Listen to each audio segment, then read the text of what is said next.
In recent years, cryptocurrency has risen in popularity and relevance thanks to the insane growth of various coins like Bitcoin, Ethereum, and some other meme coins like Dogecoin.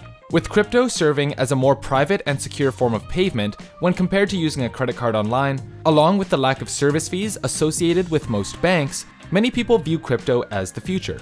This is a sentiment that has been shared by some governments around the world, with El Salvador making Bitcoin legal tender and Switzerland accepting tax payments in the form of Bitcoin. As the industry continues to grow, big-name crypto companies have begun their push to expand into new markets and demographics. Now, that push has reached esports, with big-name organizations like TSM and Fnatic getting in on the ground floor. Even Riot Games is in. Today we learned that the company has reached the largest sponsorship agreement in the history of League of Legends, which is a pretty big esport as they come, becoming a major sponsor of the LCS, which stands for League Championship Series. So we don't know the dollar amount on this one, but we do know that it's a long deal. I believe 7 years is the slated term for it. And given they just did a deal with a single team for $210 million across 10 years, we're not talking about small dollar amounts. Much like the growing pains the esports industry itself experienced in the past, the crypto industry is still fairly new and has its share of questionable companies and people. With stories coming out concerning scammers and untrustworthy companies, some crypto sponsors associated with esports organizations have been the root of considerable controversy. At first glance, cryptocurrency entering the esports scene may seem like a strange pairing. This leads us to our first question. Why is cryptocurrency interested in esports? What makes cryptocurrency and esports a good pairing? For the most part, crypto is popular with an older demographic, those who have enough capital to start investing in stocks and similar ventures. A logical demographic for crypto companies to pursue next is younger, tech-savvy gamers. On the surface, esports seems like a perfect fit.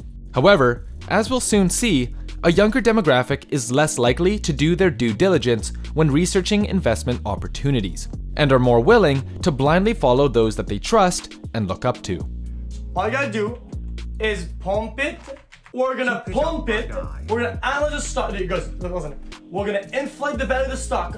Pump it. So when an esports organization puts their weight behind something like a new cryptocurrency, there should be some modicum of responsibility to ensure that said coin is safe for their audience to purchase. Unfortunately, that hasn't always been the case. So far, the most common scam in the esports scene has been a pump and dump. Basically, popular players and esports personalities would promote a quote-unquote new cryptocurrency and encourage their fans to buy some for themselves. As more people buy the coin, the value of that coin goes up, making it more and more expensive. As soon as the coin is worth enough to turn a healthy profit, those players and personalities who originally bought the coin for a very low price sell all of their shares and make a ton of money.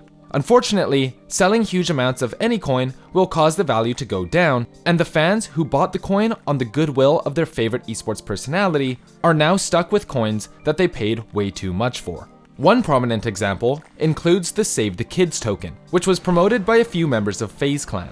Allegedly, the coin was to quote, build a better world for kids, and those involved in promoting it claimed that they would donate a small portion of the proceeds to charity. However, thanks to YouTubers, Some Ordinary Gamer, and CoffeeZilla, the Save the Kids token was discovered to be a scam. So the day of, what happens? It goes to the moon, right, guys? Well, no. The answer is the first day it pumps and immediately it dumps all the way to negative 90%. FaZe quickly took action and removed their content creator, K, from the team, as well as suspending Jarvis, Nakan, and Tico for their role in the deception.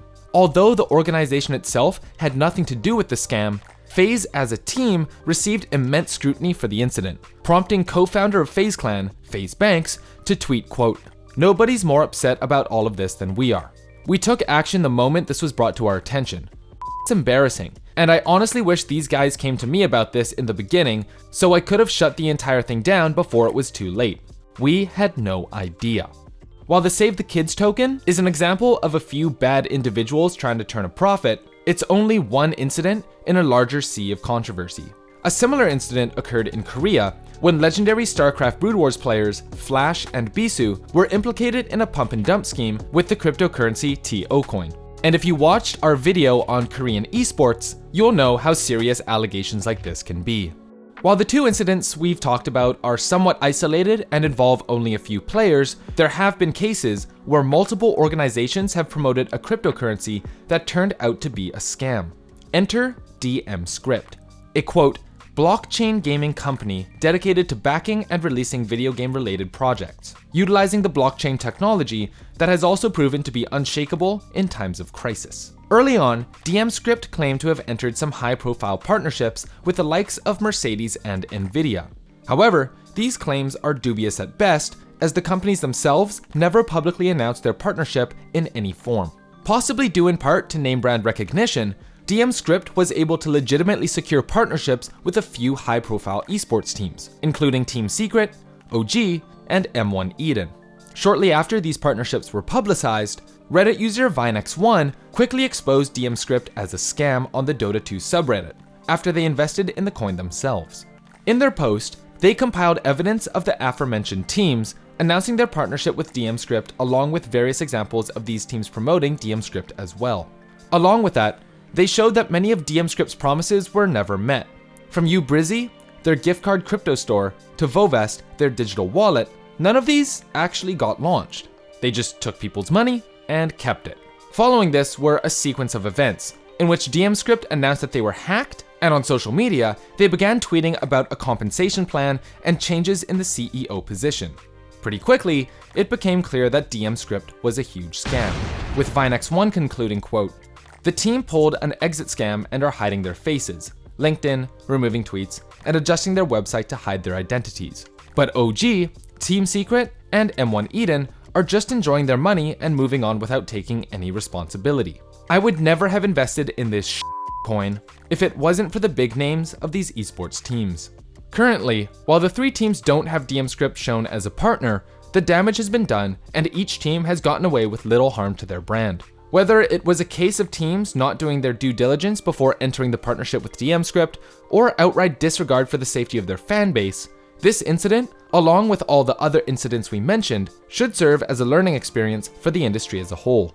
The crypto industry is still in its infancy, and as with any new technology that can be exploited, there will be those who will do anything to make a quick buck. With that in mind, the esports industry should do more to protect its fans from predatory business practices, especially since many of their fans are young, impressionable, and often in possession of mom's credit card. While the partnership between esports and cryptocurrency has not gotten off to the best start, there are still examples that it can be a partnership that works, one that benefits both sides. As we've seen, teams like TSM have done it the right way, and organizations like Riot Games have incorporated cryptocurrency into the LCS with no problems at all. But for now, fans must remain vigilant and do their own research, especially when they're spending their own money on investing in something that is still fairly new at the moment. Our hope, moving forward, is that orgs will do their part in scrutinizing the cryptocurrencies they're getting involved with, and helping to keep their fans safe. What are your thoughts of cryptocurrency in esports? Would you trust Twitch chat to make their own financial decisions? Let us know your thoughts in the comments below. This video is made possible thanks to our wonderful patrons. Massive thank you to everyone on this list, and shout out to Jason B, Brendan QB, Foxy, Lyra, Mauve, Sierra, Shampoo, Weebu, Spartacus, and Yashichi for being platinum supporters, as well as an extra special shout out to Steven, Noodles, Marco, and Andy for being diamond supporters. Hope you guys liked the video. If you also want to support our channel and unlock perks, check out the Patreon link in the description below or join our Discord server. If you want to help us out in a different way, leaving a like, subscribing, and hitting the bell to stay up to date is also appreciated. My name's Jonah, thanks for watching.